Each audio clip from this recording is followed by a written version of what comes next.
Estaba celebrando mi cumpleaños 62 en casa, cuando mi nieta de apenas 10 años, discretamente, puso una nota en mi mano. «Abuela, no comas esto, confía en mí», decía.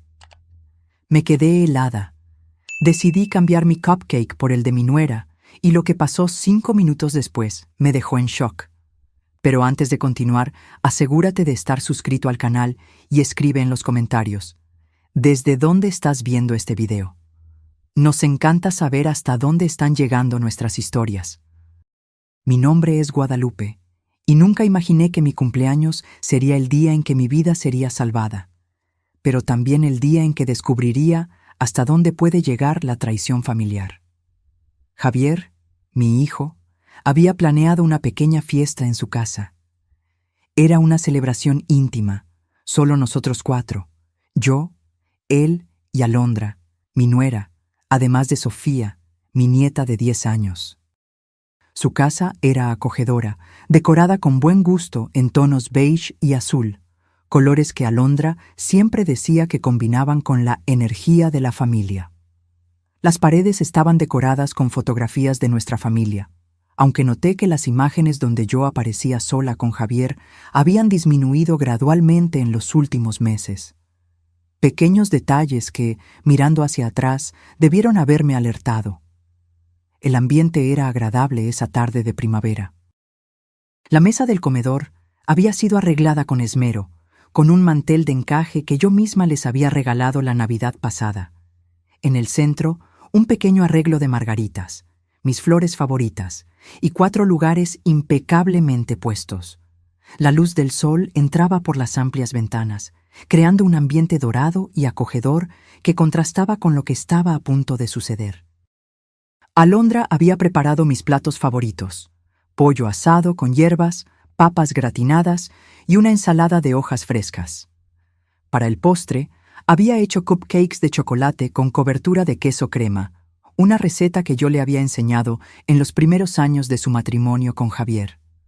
En ese momento, lo interpreté como un gesto de cariño, una forma de honrarme. Qué ingenua fui. «Mamá, estás maravillosa hoy», dijo Javier, abrazándome al llegar. Sus ojos brillaban con ese afecto genuino que siempre me calentó el corazón. Alondra me recibió con su habitual sonrisa contenida, un beso rápido en cada mejilla y un abrazo que siempre me pareció más protocolario que afectuoso. Sofía, sin embargo, estaba diferente. Normalmente habladora y alegre, la niña parecía tensa, casi asustada. Sus grandes ojos marrones evitaban el contacto con los míos, y cuando Alondra le pidió que me diera un abrazo, lo hizo con una rigidez que me intrigó. Atribuí su comportamiento a alguna discusión familiar o problema en la escuela. Los niños a menudo cargan pequeños mundos de preocupación que los adultos no podemos imaginar. La cena transcurrió con aparente normalidad. Conversamos sobre temas cotidianos: el trabajo de Javier en la compañía de seguros, las clases de yoga para adultos mayores a las que yo había comenzado a asistir, el progreso de Sofía en la escuela. Alondra hablaba poco, pero eso no era inusual. Siempre la consideré una mujer más reservada, aunque ahora me doy cuenta de que confundí frialdad calculadora con timidez. Noté, sin embargo, pequeños detalles inquietantes. La forma en que Alondra revisaba su celular repetidamente por debajo de la mesa. La manera en que sus ojos se fijaban en mí cuando creía que yo no la estaba mirando. El tamborileo nervioso de sus dedos en la mesa. Y, más perturbador, los intercambios de miradas entre ella y Javier, miradas que parecían llevar mensajes que yo no podía descifrar. «Es hora de cantar ¡Feliz cumpleaños!», anunció Javier después de la comida, trayendo los cupcakes en una bandeja decorativa. En lugar de un pastel tradicional, Alondra había preparado varios cupcakes y uno de ellos tenía una pequeña corona encima. Pensé que el gesto era conmovedor, ignorando la voz interior que se preguntaba por qué no había velas para soplar. Fue cuando comenzamos a cantar «Feliz cumpleaños» que Sofía, sentada a mi lado, aprovechó el momento de distracción de sus padres para deslizar un pequeño pedazo de papel en mi mano. El movimiento fue tan discreto y rápido que ni Javier ni Alondra se dieron cuenta. La niña me lanzó una mirada intensa, casi implorativa, antes de volver a cantar con una voz forzadamente animada. Con el corazón acelerado sin saber por qué, mantuve el papel cerrado en mi mano. Esperé hasta que Javier saliera a buscar la cámara de fotos y Alondra fuera a la cocina a buscar platos para servir los cupcakes. Con manos temblorosas, desdoblé el papel por debajo de la mesa, manteniéndolo escondido de todos. El mensaje, escrito con la letra infantil pero urgente de Sofía, decía: «Abuela, no comas el cupcake, tu vida corre peligro, confía en mí». Su letra parecía desesperada, como si lo hubiera escrito a toda prisa. El mundo pareció detenerse. El sonido de todo a mi alrededor se convirtió en un zumbido distante. Miré el cupcake frente a mí, tan inocente, tan tentador. Mis ojos se encontraron con los de Sofía, que me observaba con intensidad, su pequeña cabeza inclinándose en un movimiento casi imperceptible de negación. Mi primera reacción fue de incredulidad. Seguramente mi nieta estaba imaginando cosas, pero algo en los ojos de Sofía, una urgencia y miedo genuinos, me hizo dudar. Rápidamente guardé la nota en el bolsillo de mi pantalón cuando Alondra regresó con los platos. Su sonrisa parecía normal, pero ahora la veía diferente. Había algo depredador en ella, algo calculador que me hizo sentir un escalofrío en la espalda. «Abuela, elige tu cupcake», dijo Sofía con una voz extrañamente enfática. Sus ojos estaban fijos en los míos, tratando de comunicar algo más. Alondra intervino rápidamente. «No, querida, ya le separé uno especial a la abuela. Este de aquí, con esa pequeña corona, hecho con más cariño». Ella empujó el cupcake hacia mí. Sus ojos se movían nerviosamente entre mi cupcake y mi rostro, como si estuviera esperando que lo comiera. Pero esperé el momento adecuado y tomé una decisión que cambiaría todo. Aprovechando un momento en que todos estaban distraídos con una historia divertida que mi hijo contaba, discretamente quité la pequeña corona de mi cupcake y lo cambié por el de Alondra. Fue un movimiento rápido, casi imperceptible. Cuando hablé de comer los cupcakes, mi hijo dijo: «Hagamos un brindis antes», propuso, levantando su copa de vino. «Por mamá, la mujer más fuerte y amorosa que conozco. ¡Feliz cumpleaños!». Brindamos, bebimos, y entonces Alondra sugirió que todos mordiéramos nuestros cupcakes juntos para tomar una foto. Fingí llevar el mío a la boca, pero no lo mordí, observando atentamente mientras Alondra le daba un generoso mordisco a lo que debía ser mi cupcake. Pasaron exactamente 10 minutos de conversación normal. Estábamos recordando historias antiguas cuando noté el primer cambio en Alondra. Su frente comenzó a brillar con un ligero sudor, a pesar del ambiente fresco. Sus manos, siempre tan controladas, temblaban levemente al sostener el vaso de agua. «¿Estás bien, querida?», preguntó Javier, notando su palidez repentina. «Creo que sí», respondió ella con voz débil. «Tal vez algo que comí no me cayó bien». Sus ojos se encontraron con los míos por un segundo. Una mirada de confusión que rápidamente se transformó en comprensión horrorizada. Ella lo sabía. Sabía que yo había cambiado los cupcakes y ahora estaba sintiendo los efectos de lo que fuera que había puesto en el mío. Sofía observaba la escena con los ojos muy abiertos, una mezcla de miedo y alivio en su pequeño rostro. Mi corazón se encogió por ella. Qué carga para una niña tan joven descubrir que su propia madre era capaz de tal maldad. «No me siento bien», murmuró Alondra, levantándose bruscamente. Sus piernas se dieron casi de inmediato, y Javier apenas tuvo tiempo de sostenerla antes de que cayera. «Alondra», gritó él, el pánico evidente en su voz. «¿Qué está pasando? Estás pálida». Ella no pudo responder. Sus ojos se voltearon y comenzó a temblar descontroladamente, un sudor frío cubriendo su rostro ahora grisáceo. «Llama a una ambulancia», ordené, manteniendo la calma a pesar del caos interior que sentía. «Ahora, Javier». Mientras mi hijo corría al teléfono, me arrodillé al lado de Alondra. No por compasión, aunque parte de mí estaba horrorizada con lo que estaba presenciando, sino para asegurarme de que sobreviviera para enfrentar las consecuencias de sus acciones. Sofía se acercó a mí, temblando. «Abuela», susurró. No sabía qué hacer. Escuché a mamá hablando por teléfono anoche, diciendo que había conseguido un medicamento fuerte para el corazón y que lo iba a poner en tu cupcake. Dijo que nadie sospecharía porque ya estabas olvidando las cosas. Abracé a mi nieta con fuerza, protegiéndola del horror que se desarrollaba frente a nosotros. Hiciste lo correcto, mi amor. Salvaste mi vida. El viaje en ambulancia al hospital fue una pesadilla. Alondra había perdido el conocimiento por completo.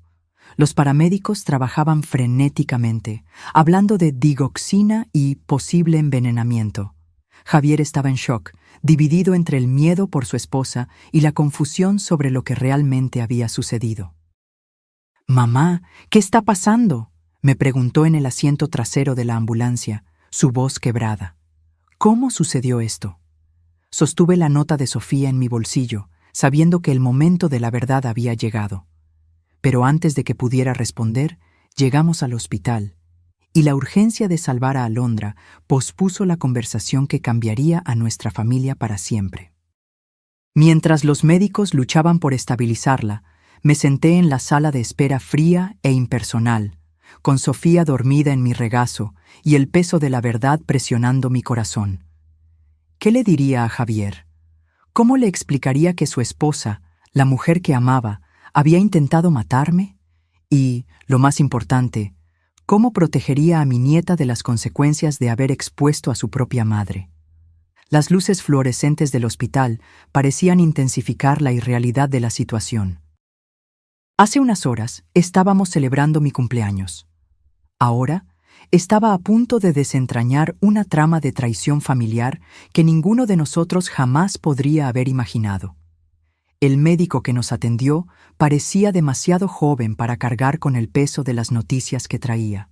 Sus ojos oscuros mostraban una seriedad que hizo que mi corazón se acelerara de aprensión. «Señora Morales», se dirigió a mí. «Soy el doctor Ramírez. Necesitamos hablar sobre la condición de la señora Cepeda». Javier, que estaba sentado a mi lado sosteniendo la mano de Sofía, se levantó de inmediato. «¿Cómo está mi esposa, doctor? ¿Va a estar bien?». El médico dudó, eligiendo sus palabras con cuidado. «Está estable por ahora, pero encontramos algo muy preocupante en los análisis de sangre». Miró a Sofía, que estaba despierta pero callada, sus ojos grandes, observando todo. «¿Tal vez deberíamos hablar en privado?». «Sofía puede quedarse con la enfermera en el área infantil», sugerí, dándome cuenta de que la niña no debía escuchar los detalles técnicos de lo que su madre había hecho. Después de que se llevaron a Sofía, el médico nos condujo a una pequeña sala de consulta. El olor a desinfectante era opresivo, casi sofocante, mientras nos sentábamos en las sillas frías de plástico. Los análisis de sangre de la señora Cepeda mostraron niveles alarmantes de digoxina, explicó el doctor Ramírez. Es un medicamento que se usa para tratar afecciones cardíacas, pero en la cantidad que encontramos en su sistema es potencialmente letal. Javier palideció, su expresión una mezcla de confusión y horror. ¿Digoxina? Alondra no tiene problemas cardíacos. ¿Cómo es que esto? ¿Por qué? Esa es exactamente la pregunta, señor Cepeda. Su esposa no debería tener digoxina en su sistema, y la cantidad que encontramos. El médico hizo una pausa significativa. Bueno, no llegó allí por accidente. Fue en ese momento que me di cuenta de que no podía posponer más la verdad. Con manos temblorosas, saqué la nota de Sofía de mi bolsillo y se la entregué a Javier. «Hijo». Mi voz sonó más firme de lo que esperaba. «Sofía me dio esto antes de cortar los cupcakes». Javier leyó la nota. Sus manos comenzaron a temblar incontrolablemente. Me miró, luego al médico, una expresión de incredulidad total en su rostro. «No puede ser», murmuró. «Alondra nunca... Ella no haría...». «Cambié los cupcakes, Javier», confesé, sintiendo que un peso enorme salía de mis hombros con la verdad. Lo que Alondra está sintiendo ahora era lo que yo estaría sintiendo si hubiera comido lo que ella preparó para mí. El médico observaba nuestra interacción con una expresión grave. Señor Cepeda, señora Morales, tendré que reportar esto a la policía. El envenenamiento es un asunto serio, especialmente considerando los niveles de toxicidad que encontramos. Javier parecía haber envejecido 10 años en pocos minutos. Debe haber algún error, insistió, aunque su voz había perdido la convicción. Tal vez fue un accidente. Tal vez confundió los ingredientes. Hijo, le dije suavemente, sabes que no fue un accidente. Sofía escuchó a Alondra hablando de esto por teléfono. Y piensa bien. ¿No notaste cambios en mi comportamiento en los últimos meses? ¿Confusión, olvidos, mareos? Su rostro mostró el momento exacto en que la comprensión lo golpeó. Dios mío, susurró. Alondra me había estado diciendo que estabas mostrando signos de demencia temprana, que necesitábamos considerar opciones de cuidado asistido para ti. Se cubrió el rostro con las manos, y yo le creí. El doctor Ramírez intervino con suavidad. Señor Cepeda, nos gustaría hacerle análisis de sangre a su madre también. Si su esposa ha estado administrándole digoxina a la señora Morales por algún tiempo, necesitamos evaluar los daños potenciales en su corazón. Acepté de inmediato. Mientras el médico salía para preparar los análisis, me quedé a solas con mi hijo, un abismo de traición y horror entre nosotros. Mamá, Javier finalmente habló con la voz ahogada.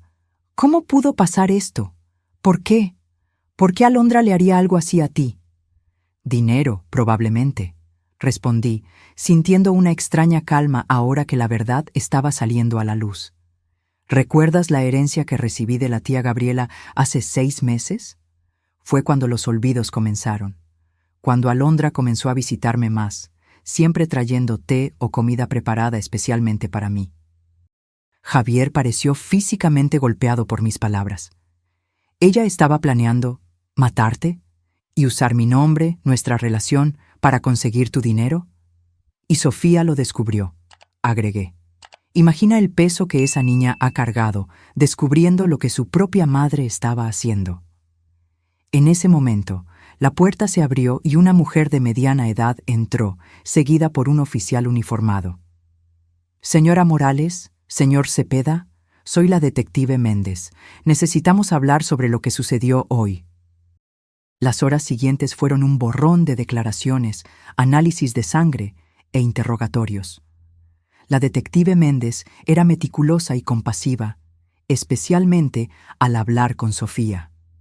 La niña, valiente más allá de sus años, contó cómo se había despertado la noche anterior con sed y había escuchado a su madre por teléfono en la cocina. Estaba hablando de la abuela, explicó Sofía, su vocecita temblando ligeramente.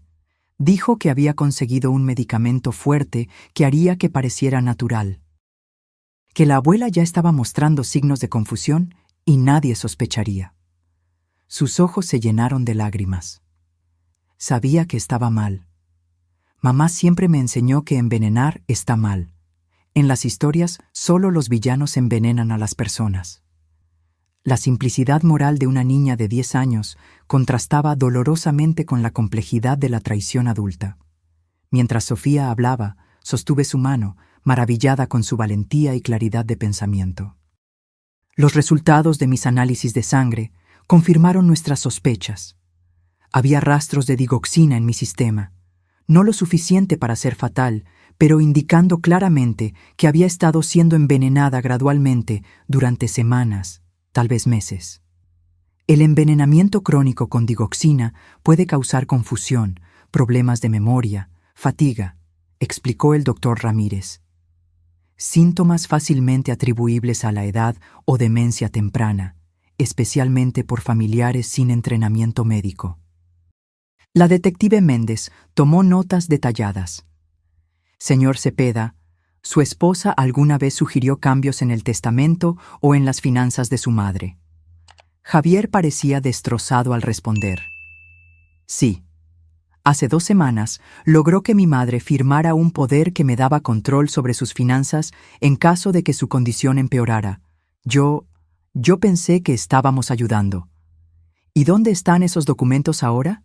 En nuestra caja fuerte en casa, junto con los otros documentos importantes. La detective le pidió a Javier que recuperara esos papeles lo antes posible. Necesitaremos investigar cuándo fueron redactados y quién los preparó. Los documentos obtenidos bajo falsas premisas o coerción son legalmente inválidos. Mientras esta conversación sucedía, yo observaba a Sofía, que se había acurrucado en una silla en la esquina de la sala. Sus pequeños hombros cargaban un peso inmenso. Había denunciado a su propia madre, algo que ninguna niña debería tener que hacer. Me acerqué a ella y me arrodillé, ignorando el dolor en mis rodillas. Sofía, mi amor, quiero que sepas que hiciste lo correcto. Fuiste muy, muy valiente. Sus ojos, tan parecidos a los de Javier, se encontraron con los míos. ¿Mamá irá a prisión? ¿Cómo responder a eso? ¿Cómo explicarle a una niña que sí, su madre probablemente iría a prisión por intentar matar a su abuela? ¿Que nuestra familia nunca más sería la misma? No sé qué va a pasar con tu madre, respondí honestamente. Pero sé que tú, tu papá y yo estaremos juntos. Nos cuidaremos unos a otros, pase lo que pase. Ella asintió, una comprensión más allá de su edad en sus ojos.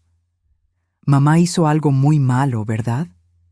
Sí, querida, respondí, sosteniendo sus pequeñas manos en las mías. Pero eso no significa que hiciste algo malo al contarnos. Salvaste mi vida, Sofía. Esa noche, ninguno de nosotros regresó a casa. Javier y Sofía se quedaron conmigo en un hotel cerca del hospital. Ninguno de nosotros queriendo enfrentar la casa que ahora parecía contaminada por la traición de Alondra. Sofía durmió entre nosotros en una cama grande, su respiración finalmente tranquila después de horas de llanto. En la oscuridad de la habitación, Javier me susurró: «Mamá, ¿cómo vamos a seguir adelante después de esto? ¿Cómo le explicamos a Sofía que su madre intentó? No pudo completar la frase. Día a día, respondí, sintiendo el peso y la sabiduría de mis 62 años. Así es como seguimos, un día a la vez, con verdad y amor. Mientras Sofía dormía entre nosotros, un símbolo de la inocencia en medio de la traición, me prometí a mí misma que, de alguna manera, encontraríamos un camino a través de esta pesadilla. No solo por mí, no solo por Javier, sino principalmente por esta niña valiente que había sacrificado tanto por hacer lo que era correcto. A la mañana siguiente, nos informaron que Alondra había recuperado el conocimiento. Su estado era estable, aunque los médicos continuaban monitoreando su corazón de cerca. La detective Méndez sugirió que la confrontara, con la policía presente para registrar cualquier confesión o declaración incriminatoria. No estoy segura de poder enfrentarla, confesé, sintiendo un temblor en las manos al pensar en mirar a los ojos de la mujer que había planeado metódicamente mi muerte. Lo entiendo completamente, respondió la detective con amabilidad. Pero su testimonio directo sería muy valioso para el caso, y francamente, señora Morales, muchas víctimas encuentran un cierto cierre al confrontar a sus agresores. Javier se ofreció a ir conmigo, pero decidimos que Sofía debería quedarse con una asistente social durante esa visita. La niña ya había enfrentado suficiente trauma y verla ciertamente desestabilizaría a Alondra, potencialmente comprometiendo el interrogatorio. Caminando por los pasillos del hospital hacia la habitación de Alondra, sentí como si estuviera caminando hacia mi propia ejecución. El olor a desinfectante parecía más fuerte, las luces fluorescentes más duras. Javier sostenía mi brazo, pero no sabía si era para darme apoyo o para buscar fuerza. 2 policías uniformados custodiaban la puerta de la habitación. Adentro, Alondra estaba pálida contra las sábanas blancas, tubos intravenosos conectados a su brazo. Cuando nos vio, su rostro mostró una mezcla desconcertante de emociones: sorpresa, miedo Y luego, rápidamente, una máscara de preocupación y vulnerabilidad. Guadalupe, dijo con voz débil, extendiendo una mano hacia mí. Gracias a Dios que estás bien. Estaba tan asustada. La facilidad con la que asumió el papel de víctima preocupada me dejó momentáneamente sin palabras. Era como si estuviéramos en realidades completamente diferentes. No, Alondra, respondí finalmente, manteniendo distancia de la cama. No vamos a hacer esto. Sabemos lo que hiciste. Sofía escuchó tu conversación telefónica. Sabemos lo de la digoxina. Al mencionar a Sofía, vi el primer destello de genuino shock en su rostro. No había considerado que su hijastra pudiera ser la fuente de la denuncia. Por un momento, su máscara se deslizó, revelando algo frío y calculador en sus ojos. No sé de qué estás hablando, insistió, pero su voz había perdido la fragilidad fingida. Estoy confundida. Los médicos dijeron que fui envenenada. ¿Cómo puedes acusarme de algo así cuando yo soy la víctima? Javier, que había permanecido en silencio hasta entonces, dio un paso al frente. Encontramos los frascos, Alondra, en el fondo de tu cajón de lencería, digoxina, a nombre de un paciente que no existe. Eso era un farol. No habíamos buscado en su casa todavía, pero su reacción lo confirmó todo. Su rostro palideció aún más y por un instante vi pánico en sus ojos. No entienden, dijo, cambiando de táctica. Estábamos tratando de ayudar a Guadalupe. Está confundida, está perdiendo la memoria. Tú mismo lo viste, Javier. Sus episodios se están volviendo más frecuentes. No había episodios, respondió Javier, su voz temblando de rabia contenida. Eras tú, envenenándola lentamente, haciéndonos creer que estaba desarrollando demencia. ¿Por qué, Alondra? ¿Por su dinero? ¿Por la casa? Alondra mantuvo el silencio por un largo momento, evaluando sus opciones. La detective Méndez, que observaba desde la esquina, se acercó. Señora Cepeda, tenemos suficiente evidencia para arrestarla por intento de homicidio. Los análisis de sangre de la señora Morales muestran envenenamiento crónico por digoxina. Su propia sangre muestra una dosis casi fatal de la misma sustancia, y tenemos el testimonio de su hijastra. Su cooperación ahora podría ser considerada en la sentencia. Algo cambió en los ojos de Alondra entonces, una rendición tal vez, o un frío recálculo de sus posibilidades. Se recostó en las almohadas, repentinamente pareciendo más compuesta, casi profesional. Guadalupe está vieja, dijo simplemente, como si constatara un hecho meteorológico. ¿Tiene, qué, 62 años? ¿Cuánto más de vida útil y digna le quedaría? ¿5 años? ¿10? ¿Y luego qué? Pañales, confusión, una carga para todos nosotros. Sus palabras me golpearon como golpes físicos. La crueldad casual, la forma en que había reducido mi existencia a una inconveniencia con fecha de vencimiento.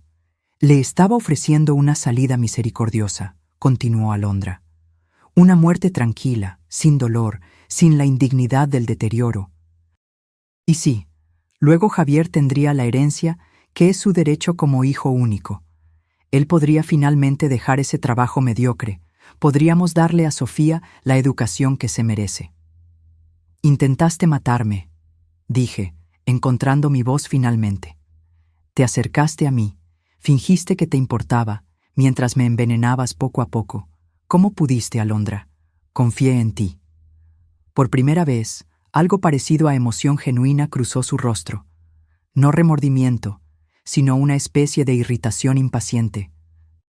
Por favor, Guadalupe, no seas tan dramática. ¿Crees que eres especial? Solo eres una anciana con dinero. Hay miles como tú, aferrándose a recursos que podrían beneficiar a la generación más joven. Javier avanzó, su rostro contorsionado de furia. «Cállate. ¿Cómo puedes hablar así de mi madre? ¿Cómo pudiste hacernos esto a nosotros? ¿A Sofía? ¿Pensaste en cómo esto afectaría a tu propia hija?» «Sofía es joven», respondió Alondra fríamente. «Lo superará. Los niños son resilientes».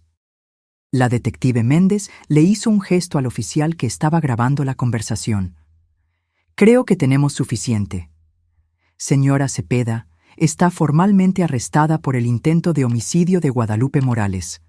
Tiene el derecho de permanecer en silencio. Mientras la detective recitaba los derechos de Miranda, observé el rostro de Alondra. No había arrepentimiento allí, solo una especie de cálculo frío, como si aún estuviera evaluando ángulos, buscando una salida. Sus ojos se encontraron con los míos por última vez, y vi algo que me heló hasta la médula. No odio o rabia, sino una indiferencia total hacia mi valor como ser humano. Salimos de la habitación en silencio, Javier y yo sosteniéndonos el uno al otro. En el pasillo, lejos de los oídos de Alondra, él se desmoronó, apoyándose en la pared y deslizándose hasta el suelo. «¿Cómo no lo vi?», sollozó, cubriéndose el rostro con las manos.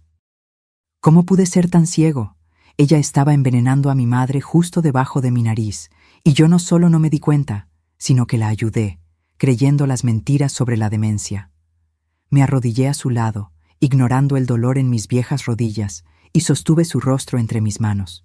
Hijo, no tenías forma de saberlo. Alondra es manipuladora, es lo que hace, nos engañó a todos.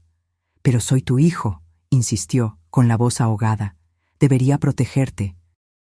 En cambio, estaba planeando ponerte en un asilo porque creía que te estabas volviendo senil. La detective Méndez se acercó, ofreciéndole pañuelos a Javier y dándonos un momento para recuperarnos. «Señor Cepeda», dijo amablemente, «las personas como su esposa son expertas en manipulación. Construyen mentiras tan convincentes que incluso los profesionales entrenados pueden ser engañados. No se culpe». Regresamos al hotel, donde Sofía nos esperaba con la asistente social.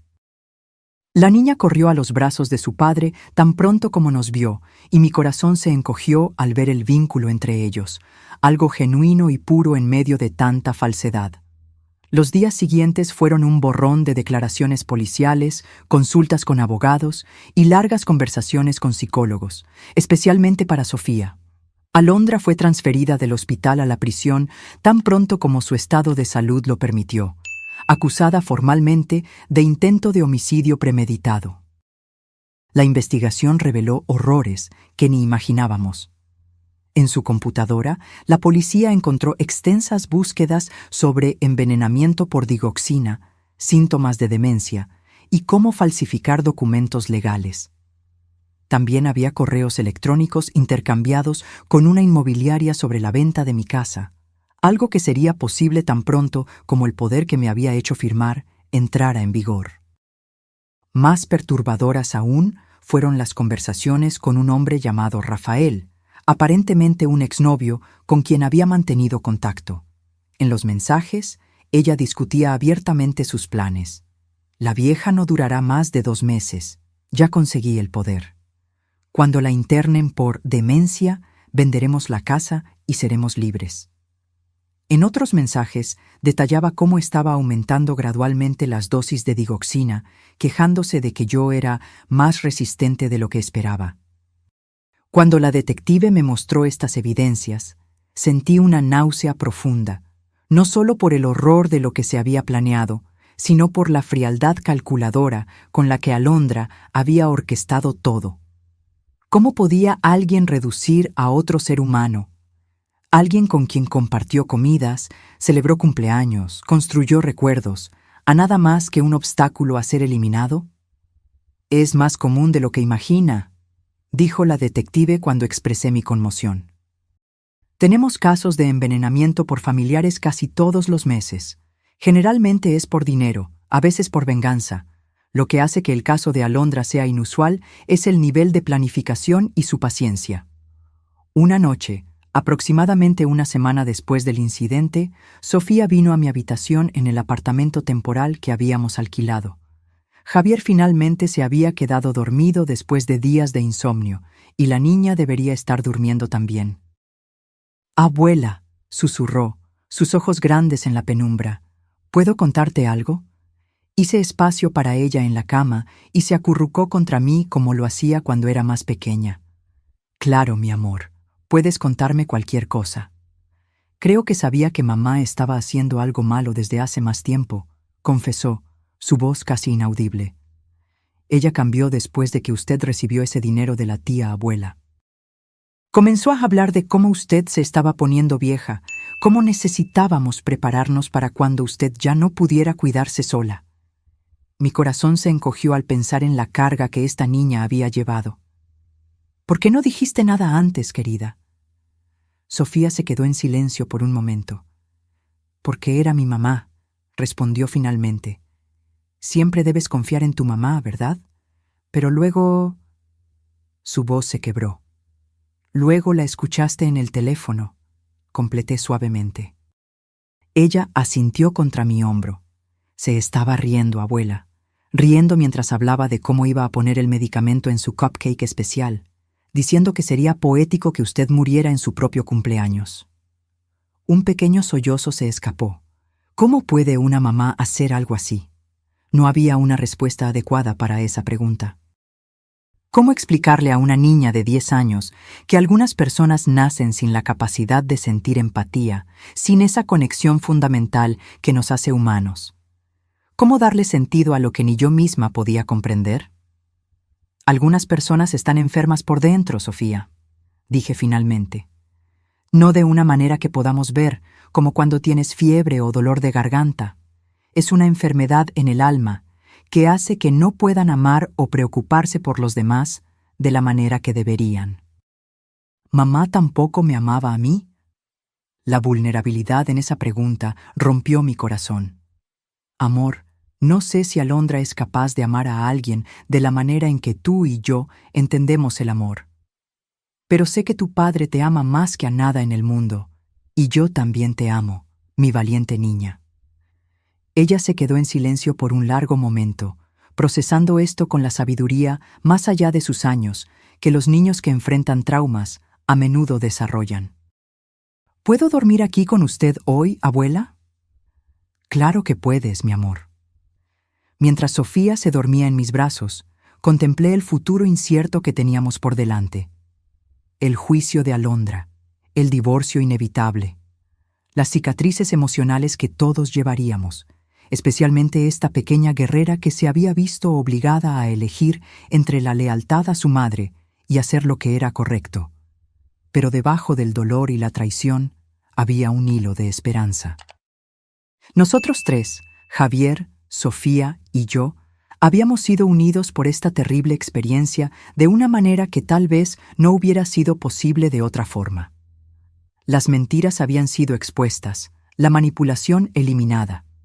Lo que quedaba era real, un amor genuino, basado no en falsas pretensiones o agendas ocultas, sino en una verdad compartida, por más dolorosa que fuera. Superaremos esto, susurré a la Sofía dormida, una promesa para ella y para mí misma. Juntos encontraremos un camino a través de esta oscuridad. El juicio de Alondra comenzó 6 meses después de mi fatídico cumpleaños. Medio año de preparación emocional y legal, de sesiones de terapia y noches de insomnio. Medio año de reconstruir nuestra pequeña familia a partir de los escombros de la traición. El tribunal era un imponente edificio de piedra gris, frío y formal como el sistema de justicia que representaba. Me senté en la primera fila, con Javier a mi lado y Sofía entre nosotros, todos vestidos con ropa formal y expresiones solemnes.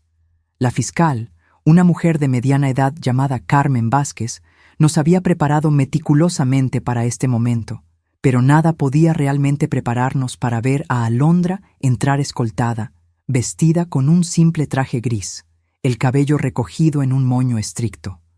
Parecía más pequeña de alguna manera, despojada del poder que una vez ejerció sobre nuestras vidas.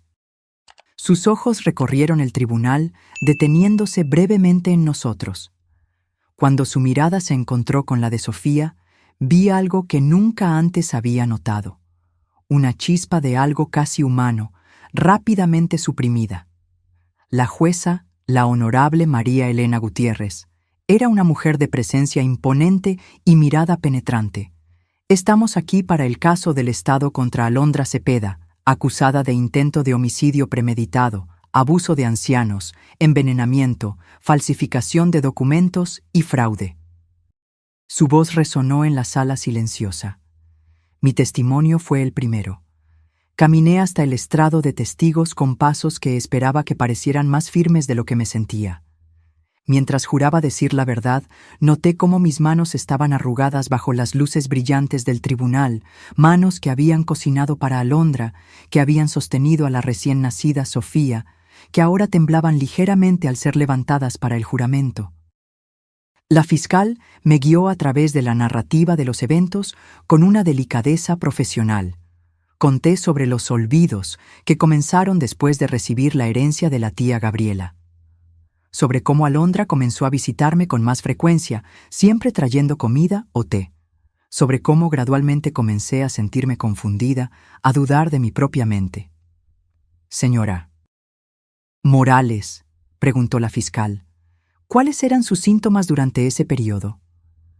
Mareo, confusión, fatiga extrema, respondí, sintiendo el peso de los recuerdos. Había días en que no podía recordar lo que había hecho por la mañana, momentos en que me perdía en medio de una frase. Empecé a pensar que estaba desarrollando demencia, como mi esposo. ¿Y estos síntomas ocurrían con algún patrón específico? Siempre empeoraban después de las visitas de Alondra. En ese momento, lo atribuía a la agitación de tener compañía. Ahora sé que era porque ella estaba poniendo digoxina en mi comida o bebida. La defensa, naturalmente, intentó desacreditar mi testimonio. El abogado de Alondra, un hombre delgado con ojos calculadores, insinuó que yo realmente podría estar sufriendo de demencia temprana y que las acusaciones eran el resultado de confusión mental. Sugirió que tal vez yo había puesto la digoxina en el cupcake de Alondra en un momento de paranoia. «Señora Morales», preguntó con falsa solicitud, ¿no es cierto que su propia madre fue diagnosticada con Alzheimer a los 63 años? ¿Solo un año más que su edad actual? Mantuve la compostura, aunque sentí que mi rostro se calentaba de indignación. Mi madre tuvo Alzheimer, sí, pero a diferencia de su condición, mis síntomas comenzaron y se detuvieron de acuerdo con la presencia de su cliente en mi vida, y, curiosamente, desaparecieron por completo después de mi envenenado cumpleaños. Los resultados de los análisis médicos hablaron por sí solos. Los informes toxicológicos mostraron claramente la presencia de digoxina en mi sistema, no en niveles letales, pero consistentes con envenenamiento crónico. El testimonio del doctor Ramírez confirmó que mis síntomas eran totalmente compatibles con intoxicación por digoxina, no con demencia. Pero fue el testimonio de Sofía lo que silenció la sala del tribunal. Pequeña y solemne en su vestido azul marino, habló con una claridad que hizo que varios jurados se secaran los ojos. «Escuché a mi mamá en el teléfono», dijo, su voz sorprendentemente firme. Se estaba riendo de poner medicamento en el cupcake especial de la abuela. Dijo que sería el último cumpleaños de ella. «¿Y qué hiciste después de escuchar eso, Sofía?», preguntó suavemente la fiscal. Me dio miedo. No sabía qué hacer. Luego recordé lo que la maestra siempre dice sobre ver algo malo. Si ves algo, di algo. Así que le escribí una nota a la abuela. Fue una decisión muy valiente, comentó la fiscal. ¿Tenías miedo de lo que podría pasar? Sofía miró directamente a Alondra por primera vez. Tenía miedo de que la abuela muriera, y tenía miedo de que mi mamá se enojara conmigo. Pero la abuela siempre me enseñó que tenemos que hacer lo correcto, incluso cuando es difícil. En las semanas que siguieron, el juicio reveló la extensión completa de los planes de Alondra. Expertos forenses recuperaron correos electrónicos borrados, historiales de búsqueda y mensajes de texto que pintaban un cuadro de una manipulación meticulosamente planeada. Las evidencias médicas eran incuestionables. Los documentos legales que me había hecho firmar fueron claramente obtenidos bajo coerción y falsas premisas. Más devastador aún fue el descubrimiento, a través de la investigación más profunda de la detective Méndez, de que Alondra había hecho esto antes. Una anciana en Tijuana, prima lejana de su primer marido, había muerto en circunstancias similares 3 años antes. Elena Gómez, de 76 años, había dejado una modesta herencia a Alondra después de una repentina enfermedad degenerativa. Los familiares habían sospechado, pero sin pruebas concretas, nada se pudo hacer en ese momento. El patrón es idéntico, explicó la detective en el tribunal. Acercamiento gradual, ganancia de confianza, sugerencias de deterioro mental, aislamiento de la víctima de otros familiares, documentos legales modificados y, finalmente, una muerte que parecía natural. Cuando llegó el turno de Alondra de testificar, su estrategia había cambiado. Ya no era la manipuladora segura que yo había confrontado en el hospital. Ahora se presentaba como una mujer rota, víctima de abuso en la infancia, sufriendo de trastorno límite de la personalidad que la hacía incapaz de comprender completamente la moralidad de sus acciones. Yo solo quería lo mejor para nuestra familia, dijo, con lágrimas perfectamente cayendo por su rostro. Javier era infeliz en su trabajo. Sofía necesitaba una mejor educación. Yo no estaba pensando con claridad. Simplemente vi una solución para nuestros problemas. Observé su actuación con una mezcla de fascinación y repulsión. Había algo casi admirable en la forma en que podía reinventarse, adaptando su personalidad a las circunstancias como un camaleón. Si no fuera por la montaña de evidencia en su contra, casi podría haber creído en su contrición. Los jurados no fueron engañados. Después de solo 6 horas de deliberación, regresaron con el veredicto: culpable de todos los cargos.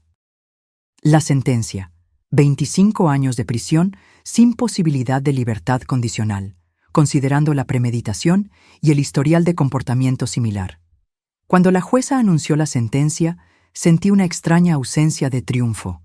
No había alegría en ver una vida desperdiciada de esa manera, solo un profundo cansancio y un deseo de seguir adelante. Sofía lloró en silencio al lado de Javier, no de tristeza por la condena de su madre, sino de alivio por el fin de la pesadilla. Al salir del tribunal ese día, bajo el cielo claro de otoño, me di cuenta de que finalmente éramos libres, no solo de la amenaza física que Alondra representaba, sino del poder emocional que había ejercido sobre nosotros.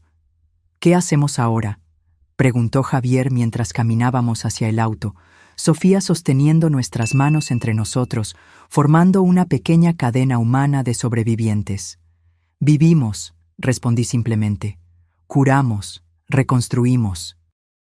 En los meses que siguieron al juicio, hicimos exactamente eso. Javier vendió la casa donde había vivido con Alondra. Ninguno de nosotros podía soportar las memorias impregnadas en esas paredes, y encontró un apartamento alegre con ventanas grandes que llenaban las habitaciones de luz. Sofía cambió de escuela, un nuevo comienzo donde no sería la niña cuya madre intentó matar a su abuela. Yo también hice cambios. Vendí mi antigua casa, llena de recuerdos ahora manchados, y compré una pequeña casa de 2 habitaciones cerca del apartamento de Javier. Planté un jardín en el patio trasero, algo que siempre quise hacer, pero nunca había encontrado tiempo o energía. Había algo profundamente terapéutico en hundir las manos en la tierra, en nutrir vida nueva después de haber estado tan cerca de la muerte. Sofía pasaba las tardes conmigo después de la escuela mientras Javier trabajaba. Juntas, hacíamos pasteles y galletas, reclamando nuestras tradiciones culinarias del veneno de la traición. Yo le enseñaba a tejer, a jugar ajedrez, a reconocer las constelaciones en el cielo nocturno. A cambio, ella me enseñaba a usar una tableta, a jugar sus videojuegos favoritos, a comprender las complejidades de la música que los jóvenes escuchaban hoy en día. Gradualmente, las heridas comenzaron a cicatrizar. No perfectamente, siempre habría cicatrices, pero lo suficiente para que pudiéramos encontrar alegría de nuevo, para que pudiéramos confiar, aunque con cautela. Un año después del incidente del cupcake, celebramos mi cumpleaños 63. Fue una fiesta sencilla en el jardín de mi nueva casa, solo nosotros 3, más algunos nuevos amigos que había hecho en el grupo de apoyo para sobrevivientes de abuso de ancianos al que comencé a asistir. Javier preparó una parrillada y Sofía había decorado el patio con linternas de colores. No hubo cupcakes. Creo que nunca más podríamos mirar uno sin recordar. En su lugar, Sofía y Javier prepararon un pastel simple de chocolate. Cuando se encendieron las velas, miré los rostros a mi alrededor, iluminados por la luz dorada. Rostros de personas que me amaban genuinamente, sin segundas intenciones ni agendas ocultas. «Pide un deseo, abuela», dijo Sofía, con sus ojos brillando. Cerré los ojos y deseé lo que ya habíamos comenzado a construir. Una vida de verdad, de confianza restaurada, de amor que sana. Cuando soplé las velas, sentí no solo el peso de mis 63 años, sino también la ligereza de quien ha ganado una segunda oportunidad. Han pasado 3 años desde el cumpleaños, que casi fue mi último. Hoy, a los 65 años, me encuentro reflexionando sobre todo lo que ha cambiado y todo lo que he aprendido sobre la confianza, la traición y, sorprendentemente, el perdón. Javier encontró un nuevo amor. Carmen es profesora de literatura en la universidad local, una mujer de risa fácil y ojos amables que entró en nuestras vidas como una brisa fresca después de una tormenta. Al principio, Javier estaba reacio, cargando el peso de la culpa y el miedo. «¿Y si no puedo ver las señales de nuevo?», me confesó una noche. «¿Y si mi juicio está permanentemente comprometido?». «Hijo», respondí, sosteniendo sus manos, «lo que sucedió no fue un fallo de tu juicio. Fue el resultado de la habilidad excepcional de Alondra para manipular y engañar. Y ahora todos nosotros tenemos detectores de mentiras más agudos». Cuando Carmen vino a cenar a mi casa por primera vez, la observé con ojos entrenados por la amarga experiencia, pero donde Alondra había mostrado sonrisas calculadas e interés superficial, Carmen ofrecía risas genuinas y curiosidad sincera. Donde Alondra había aislado a Javier de mí, Carmen incentivaba nuestra relación, sugiriendo a menudo actividades para los 3, y pronto para los 4, incluyendo a Sofía. Sofía, ahora de 13 años, floreció bajo el cuidado constante de su padre y mi amor incondicional. La terapia la ayudó a procesar la traición de su madre y a entender que no había sido su culpa. «Tomaste la decisión más valiente y correcta posible», le aseguró su terapeuta repetidamente. «Salvaste a tu abuela y ayudaste a tu madre a enfrentar las consecuencias de sus elecciones». Aún hay días difíciles, por supuesto, días en que Sofía regresa de la escuela con ojos rojos porque algún niño cruel mencionó a su madre asesina. Días en que se pregunta si también podría volverse como Alondra, un miedo que abordamos de inmediato con amor y terapia. La bondad no es solo algo con lo que nacemos, le expliqué durante una de esas crisis. También es una elección que hacemos todos los días, y tú, mi querida, haces esa elección constantemente. La vida de Alondra en prisión sigue siendo una presencia periférica en nuestras vidas. Ella escribe cartas ocasionalmente, a Javier, a Sofía, incluso a mí. Las primeras eran manipuladoras, llenas de autovictimización e intentos sutiles de sembrar discordia. «Tu padre nunca te cuenta la verdad completa, Sofía», escribió una vez. «Pregúntale sobre nuestra cuenta bancaria secreta». No había cuenta secreta, solo otro intento de crear desconfianza. Con el tiempo, cuando sus manipulaciones no obtuvieron respuesta, las cartas se volvieron más honestas, o al menos tan honestas como alguien como Alondra puede ser. «No sé por qué hice lo que hice», escribió en su carta más reciente. «Hay algo roto en mí que no puedo arreglar». Javier lee las cartas. Responde ocasionalmente con actualizaciones simples sobre la vida de Sofía, pero mantiene límites firmes. Sofía, después de una cuidadosa consideración y discusiones con su terapeuta, decidió no leer las cartas de su madre hasta sentirse emocionalmente preparada, tal vez cuando sea mayor. Yo, sorprendentemente, respondí a una de las cartas de Alondra. no por un deseo de reconciliación o por una necesidad no resuelta de confrontación, sino por algo más complejo, un deseo de entender lo incomprensible. ¿Por qué yo?, le pregunté directamente. De todas las personas con recursos que podrías haber elegido como objetivo, ¿por qué la madre de tu marido? Su respuesta llegó semanas después, escrita con una letra extrañamente infantil para una mujer de su inteligencia. Estabas allí. Confiabas en mí. Era fácil. La crueldad casual de esas palabras me golpeó de una manera que ni siquiera sus acciones anteriores lo habían hecho. La aleatoriedad de eso. Podría haber sido cualquier persona con dinero que se cruzara en su camino y bajara la guardia. Este entendimiento trajo consigo un tipo extraño de liberación. La traición de Alondra nunca fue realmente sobre mí, mis fallas, mi ingenuidad, mis vulnerabilidades. Fue sobre los vacíos dentro de ella que nada podía llenar. Con esta comprensión vino no el perdón, exactamente, sino una especie de desapego. Ya no necesitaba cargar la ira como una armadura contra futuras traiciones. En su lugar, redirigí mi energía hacia algo más constructivo. Junto con otras 2 sobrevivientes de abuso de ancianos que conocí en el grupo de apoyo, fundé una pequeña organización llamada Vigilancia Plateada. Nuestro objetivo es educar a los ancianos y sus familias sobre las señales de abuso financiero y físico, especialmente cuando proviene de personas cercanas y de confianza. Visitamos centros comunitarios, residencias asistidas y grupos de jubilados, compartiendo nuestras historias y proporcionando recursos concretos. El aislamiento es la primera táctica, explicamos.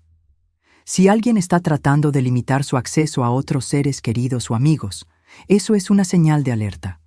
Más importante aún, enfatizamos que no hay vergüenza en haber sido engañado. Los manipuladores son especialistas en lo que hacen, digo en cada charla. Estudian tus vulnerabilidades, ganan tu confianza y explotan exactamente lo que más valoras, a menudo tu amor por tu familia. Nuestro trabajo generó un interés inesperado de los medios locales. Un periódico hizo un reportaje sobre nosotros, lo que llevó a una entrevista en la televisión. De repente, estaba recibiendo correos electrónicos y llamadas de personas de todo el país que habían pasado por experiencias similares o sospechaban que algo estaba mal en sus familias. Mi nuera insiste en que me estoy volviendo confusa, escribió una mujer de 78 años. Pero solo me siento así después de que ella me trae su té especial. Orientamos a esta señora a buscar ayuda médica de inmediato y a contactar a las autoridades. Semanas después, nos escribió de nuevo, confirmando que los análisis toxicológicos habían detectado sedantes en su sistema. Este trabajo se convirtió en mi misión, mi forma de transformar la traición en algo significativo. Cada persona que ayudamos a protegerse es una pequeña victoria contra lo que Alondra representa, la explotación de los vulnerables por aquellos que deberían cuidarlos. En casa, nuestra pequeña familia expandida encontró nuevos ritmos y tradiciones. Carmen se mudó al apartamento de Javier el año pasado, trayendo su colección de libros antiguos y su gato negro llamado Shakespeare. Sofía, inicialmente cautelosa con esta nueva figura materna, gradualmente bajó sus defensas cuando se dio cuenta de que Carmen no tenía interés en reemplazar a nadie, ni a su madre biológica, ni la relación especial que tenía conmigo. Nuestras noches de domingo se volvieron sagradas. Nos juntamos a cenar, a veces en mi casa, a veces en su apartamento, y cada uno de nosotros comparte un momento de gratitud de la semana. Es una práctica simple, pero que nos mantiene anclados en el presente, apreciando lo que tenemos en lugar de rumiar el pasado. Estoy agradecida por mi nueva amiga Lucía, compartió Sofía recientemente. Fue la única en la clase que me defendió cuando Miguel hizo esa broma sobre que mi mamá está en la cárcel. Estoy agradecido por tu fuerza, Sofía, dijo Javier, sus ojos brillando de orgullo. Me enseñas todos los días lo que significa tener coraje. Estoy agradecida por estos momentos, agregó Carmen, por esta familia que me ha acogido con tanto amor. Cuando llegó mi turno, miré los rostros alrededor de la mesa. Mi hijo, que había encontrado la fuerza para confiar de nuevo. Mi nieta, cuya valentía a los 10 años había salvado mi vida. Y Carmen, que entró en nuestra familia rota con nada más que amor genuino. Estoy agradecida por la segunda oportunidad, dije simplemente, por estar viva para ver este momento. Más tarde esa noche, sola en mi casa, contemplé el jardín que había plantado 3 años atrás. Las tímidas semillas se habían transformado en un pequeño paraíso de colores y vida. Rosas trepadoras cubrían la pared del fondo. Girasoles se inclinaban hacia la luz. Hierbas aromáticas crecían en macetas pintadas a mano por Sofía. Era una metáfora tan obvia que casi me hizo sonreír. De la tierra envenenada de la traición habíamos creado algo nuevo y hermoso. No perfecto. Todavía había malas hierbas que arrancar, estaciones secas que atravesar, pero genuinamente nuestro. A los 65 años aprendí que la confianza, una vez rota, nunca se restaura por completo de la misma manera. Crece diferente, más cautelosa tal vez, pero también más valorada por saber lo que significa perderla. Como un hueso que se cura después de una fractura, puede volverse más fuerte exactamente en el punto donde se rompió. Rodeada por mi familia, sentí una profunda gratitud por el viaje que habíamos recorrido juntos. No era el camino que cualquiera de nosotros habría elegido, marcado como estaba por la traición y la casi tragedia. Pero era nuestro camino, y habíamos caminado por él con valentía, con amor, con una determinación que nos sorprendió a todos. 5 años después del cupcake, que casi me quita la vida, ya no me definía como una víctima, o incluso solo como una sobreviviente. Era simplemente Guadalupe, madre, abuela, defensora de causas importantes, mujer que vive cada día con una intensidad que tal vez nunca hubiera descubierto si la muerte no hubiera pasado tan cerca. La vida continúa, siempre, a veces rota, a veces reparada, pero siempre preciosa, siempre, infinitamente preciosa. Ahora, si te gustó esta historia, haz clic en este próximo video que está apareciendo en la pantalla, porque en él, la historia de traición y revuelta como nunca antes has visto.